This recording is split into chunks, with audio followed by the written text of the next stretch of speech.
Let's start with the news, Governor. You're there in Ohio, but in Washington, President Trump tweeted that it is, quote, the decision of the president to reopen states, calling it incorrect to say otherwise.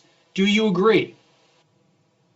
Well, it's interesting. I just got off a call with the vice president. The vice president does these calls 2-3 times a week with the different governors. I think most of the governors were on. And, we share ideas, we share information. So this has really been it's not an either or question, I don't think. It's a sharing of information. Ohio, like every other state, is unique. We are different. And I think the plan that we will put forward, I think the people of the state will think is a good plan. I think the White House and president and vice president will think is a good plan too. It's, below the surface, there's a lot more sharing of information and ideas between the governors and the White House than I think sometimes gets reported. And I understand that. The calls are not public, but sometimes those calls go on for 2.5 hours, and it's really a great exchange of ideas and information, and what different needs are and what different problems. And I always get a lot out of it just because hearing what other governors are doing as well. That's always helpful too.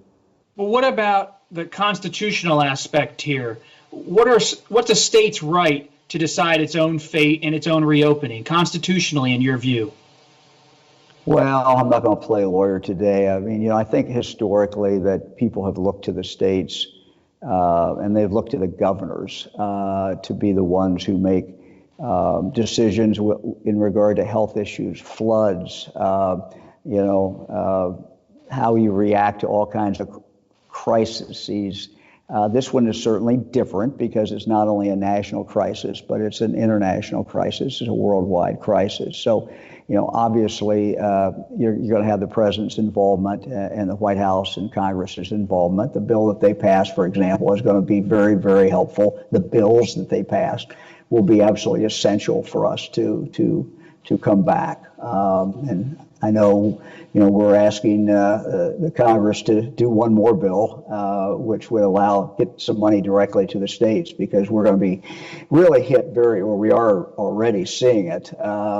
Two things happen when you're in a crisis like this and the economy goes down. And one is the social costs go up, and that's your costs go up. And of course, your income at the state level and the local level goes dramatically down. So anyway, it's a relationship with the federal government that I think is a lot closer than sometimes appears on the news.